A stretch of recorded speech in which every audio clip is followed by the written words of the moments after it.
अब हम शुरू करने वाले हैं अपना chapter 10 amendment of the constitution. देखिए, जो लेक्चर मैं आज आपको पढ़ा रहा हूँ इसकी पीडीएफ आपको टेलीग्राम चैनल पे मिल जाएगी। टेलीग्राम चैनल की लिंक डिस्क्रिप्शन में है और मैं पिन कमेंट्स में भी डाल दूंगा। शुरू करते हैं। Amendment of the constitution. Amendment मतलब संशोधन यानी बदलाव, स्पेशली किस चीज़ में? अपने कॉन्स्टिट्यूशन के अंदर। अगर हम कोई कॉन्स्टिट्यूशन के अंदर बदलाव कर रहे हैं तो उसे क्या बोलेंगे? अमेंडमेंट। ठीक। और जिसके थ्रू वो करा जाता है उसको क्या बोला जाता है? Amendment bill. ठीक। जब हम कॉन्स्टिट्यूशन के अंदर देखेंगे तो अमेंडमेंट्स की बात पार्ट 20 के अंदर की गई है और आर्टिकल 368 के तहत हम अपने कॉन्स्टिट्यूशन के अंदर क्या कर सकते हैं? अमेंडमेंट्स कर सकते हैं। पार्लियामेंट बेसिक स्ट्रक्चर को चेंज नहीं कर सकता अपने कॉन्स्टिट्यूशन के। बेसिक स्ट्रक्चर क्या चीज़ होती है ये हम आने वाले लेक्चर्स में पढ़ेंगे, ये बहुत इंपॉर्टेंट है। अभी के लिए आपको क्या याद रखना है? सुप्रीम कोर्ट ने केशव नंदा भारती केस के अंदर बेसिक स्ट्रक्चर डॉक्ट्राइन को बताया था और कहा था कि पार्लियामेंट के पास ये ताकत नहीं है कि वो बेसिक स्ट्रक्चर ऑफ कॉन्स्टिट्यूशन को क्या करे?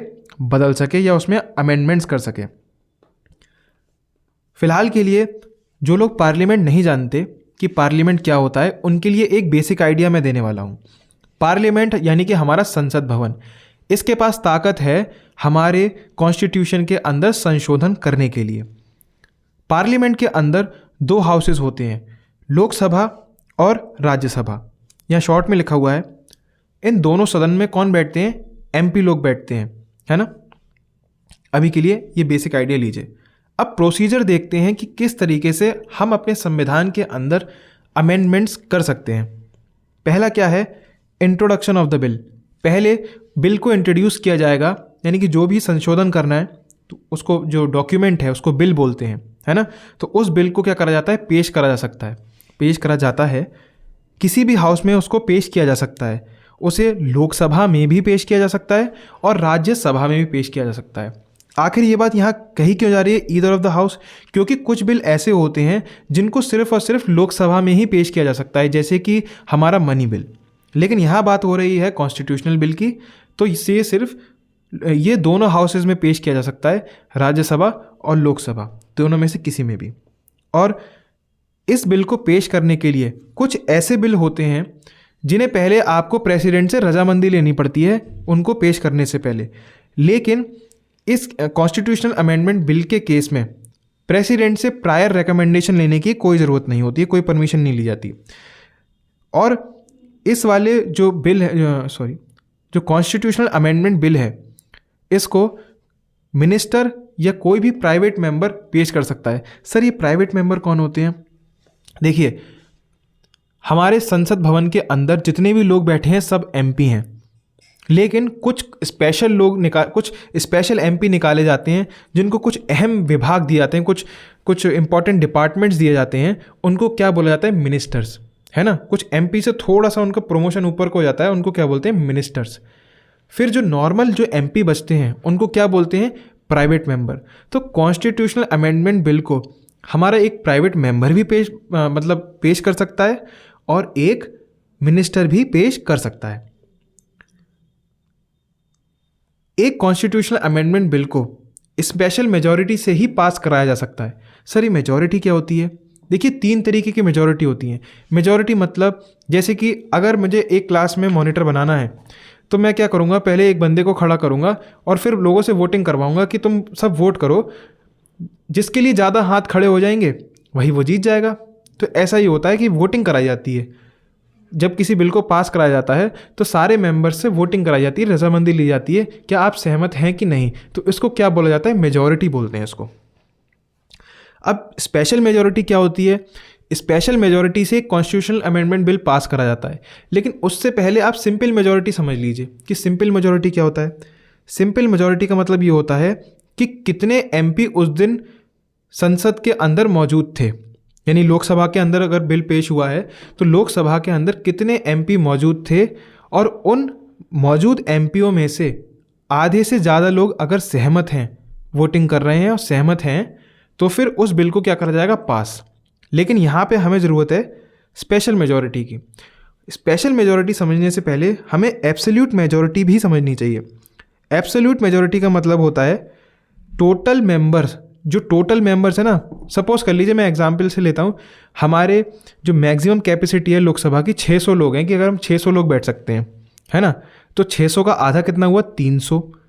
अगर 300 लोग वोटिंग कर रहे हो, यानी 300 से ज़्यादा लोग वोटिंग कर रहे हो, तो मतलब सहमति दे रहे हो, तो उसको क्या बोला जाता है, एब्सोल्यूट मेजोरिटी। अब आती है सबसे हार्ड और तीसरे नंबर की मेजोरिटी, जो कि एक कॉन्स्टिट्यूशनल अमेंडमेंट बिल को पास कराने के लिए ज़रूरी होती है। वो कौन सी होती है, स्पेशल मेजोरिटी। सबसे पहले एब्सोल्यूट मेजोरिटी हो, सपोज कीजिए लोकसभा में 600 लोग हैं, टोटल स्ट्रेंथ ही 600 है, तो 300 से ज़्यादा लोग वोट कर रहे हो, है ना, 300 से ज़्यादा लोग हाँ बोल रहे हो, और साथ ही साथ जो 2/3 हिस्सा है, यानी कि 600 का जो टोटल मेंबर हमारे 600 हैं, उसमें से 400 लोग अगर हाँ बोल दें उस दिन, तो फिर ये बिल क्या होता है, पास हो जाता है। तो थोड़ा सा स्पेशल मेजोरिटी थोड़ा सा टिपिकल पड़ता है समझने में, एक बार फिर से समझ लीजिए। आधे से ज़्यादा यानी एब्सोल्यूट मेजोरिटी, यहाँ पे देखिए मैंने एरो बनाया है, पीडीएफ में आप देख सकते हैं, एब्सोल्यूट मेजोरिटी। एब्सोल्यूट मेजोरिटी यानी 300 से ज़्यादा लोग प्लस 2/3 लोग साथ में, यानी कि अभी 301 लोग वोट कर चुके हैं, अब 99 लोग और चाहिए, है ना, तभी तो 2/3 हिस्सा बनेगा 600 का। 400 लोग, अगर 99 लोग और मिल जाए तो टोटल 400 लोगों की हाँ हो जाएगी, तब ये बिल पास होगा। शायद आप समझ गए होंगे। तो ये होती है स्पेशल मेजोरिटी चाहिए होती है एक कॉन्स्टिट्यूशनल अमेंडमेंट बिल को पास करने के लिए।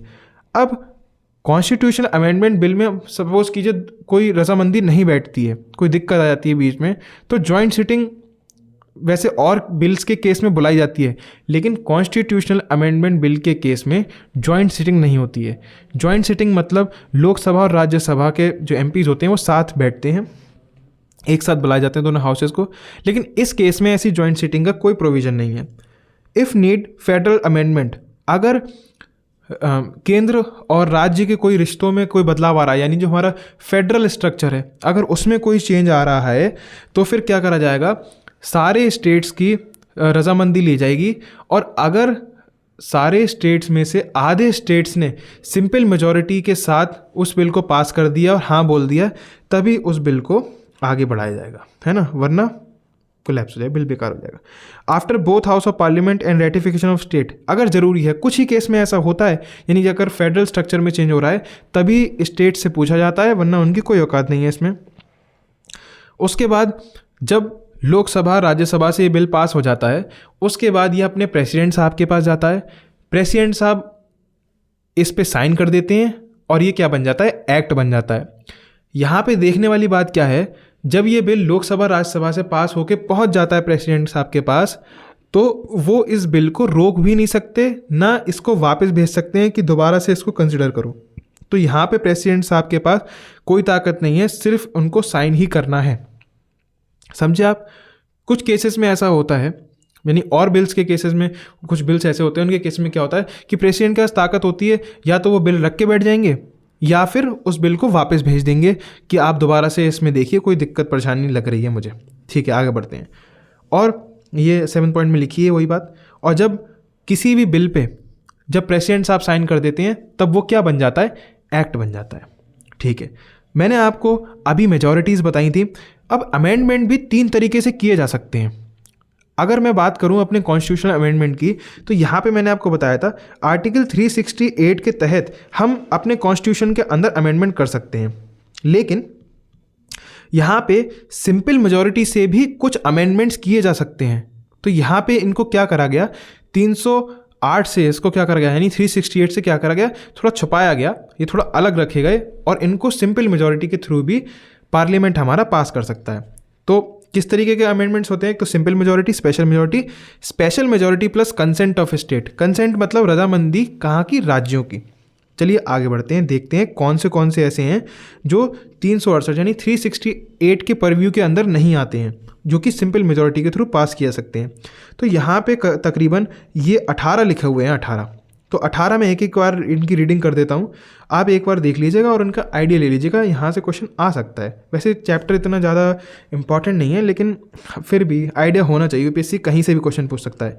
एडमिशन और इस्टेब्लिशमेंट ऑफ न्यू स्टेट, अगर किसी भी स्टेट को हमें एडमिट करना है, यानी कि मतलब नया स्टेट को अपने इंडिया के अंदर ऐड करना है, या कोई नया स्टेट बनाना है, दूसरा है कोई नए स्टेट का फॉर्मेशन करना हो, कोई नया स्टेट बनाना हो, या उसकी बाउंड्रीज़ को बढ़ाना घटाना हो, या फिर उसका नाम बदलना हो। उस केस में evolution of creation of legislative council, हमें कोई विधान परिषद किसी राज्य के अंदर बनानी है या ख़त्म करनी है, तो ये भी सिंपल मेजोरिटी से हो सकता है। सेकंड शेड्यूल में, या कोरम हो गई अपनी पार्लियामेंट की। कोरम क्या होता है, पार्लियामेंट के अंदर अगर हमें कोई कार्रवाई शुरू करवानी है, यानी कि वहाँ का जो काम काज शुरू कराना है, तो कुछ मिनिमम लोगों की ज़रूरत होती है। ऐसा थोड़ी एक आदमी पहुँच जाएगा और वहाँ पार्लियामेंट के अंदर कार्रवाई शुरू हो जाएगी। तो क्या होता है, जो टोटल मेंबर्स होते हैं उसका 1/10 लोग जब मौजूद होते हैं, मान लीजिए अभी मानने के लिए अब 600 लोग टोटल स्ट्रेंथ है पार्लियामेंट, मतलब आपकी लोकसभा की, तो अगर वहाँ पे उसका 10% कितना, उसका 1% कितना हुआ, सॉरी 10% कितना हुआ, 1/10 कितना हुआ, यानी कि हमारे 60 लोग, जब 60 लोग मौजूद होंगे तभी पार्लियामेंट में क्या होंगे, वहाँ का मतलब जो भी वहाँ की कार्रवाई हैं वो शुरू होंगी। Salaries and allowances of the member, MPO की जो सैलरी और अलाउंसेस हैं वो भी सिंपल मेजॉरिटी चेंज किया सकती हैं।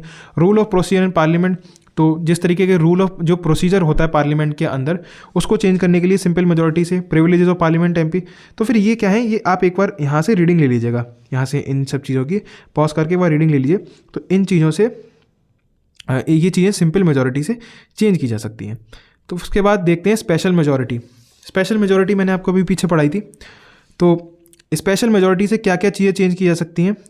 पहली चीज़, fundamental rights, DPSP and all other provisions which are not covered by the first and the third category. अब थर्ड कैटेगरी कौन सी है, जिसमें स्पेशल मेजॉरिटी के साथ साथ हमें स्टेट्स की रजामंदी भी चाहिए होती है अगर हमें अमेंडमेंट लाना है कॉन्स्टिट्यूशन के अंदर। तो वो कौन कौन से हैं। पहला है इलेक्शन ऑफ प्रेसिडेंट और एंड इट्स मैनर। इसमें अगर हमें मतलब आपको मोटा मोटा तौर पे बताता हूँ, अगर हमें प्रेसिडेंट के इलेक्शन के तरीके में, है ना, या प्रेसिडेंट के इलेक्शन में कोई चेंज करना है, तो हमें क्या पार्लियामेंट को उस बिल को पास करते समय, लोकसभा राज्यसभा से पास करते समय स्टेट्स की यानी राज्यों की भी रजामंदी लेनी पड़ेगी। और अगर आधे से ज़्यादा राज्य उसको हाँ बोल देते हैं, सिंपल मेजॉरिटी से अपनी स्टेट लेजिस्लेचर में पास कर लेते हैं, तभी वो बिल जो है एक्ट बनेगा, वरना नहीं बनेगा। यानी वो संशोधन नहीं होगा अगर किसी भी मतलब आधे स्टेट से कम वो मेजॉरिटी नहीं ले पाता है, तो रेटिफिकेशन नहीं मिलता है। तो extent of the executive power of union and state, supreme court and high court, distribution of legislative power between union and states, और आखिर में अपनी any of list in 7 schedule, representation of in parliament, states in parliament, power of parliament to amend the constitution and its procedure, article 368 itself. तो ये था आज का हमारा चैप्टर। इतना इंपॉर्टेंट नहीं है ये, लेकिन हर चीज़ का आइडिया होना चाहिए यूपीएससी के लिए। कोई भी चीज़ हम छोड़ नहीं सकते, क्योंकि कुछ नहीं पता हमारा दिन कैसा होगा। और वीडियो अगर आपको पसंद आया तो इस वीडियो को लाइक कीजिए, चैनल को सब्सक्राइब कीजिए और अपने दोस्तों के साथ शेयर कीजिए। और जैसे कि मैंने बताई दिया, इसकी जो PDF है वो आपको टेलीग्राम चैनल पे मिल जाएगी। फिर मिलते हैं अगली बार। Thanks for watching.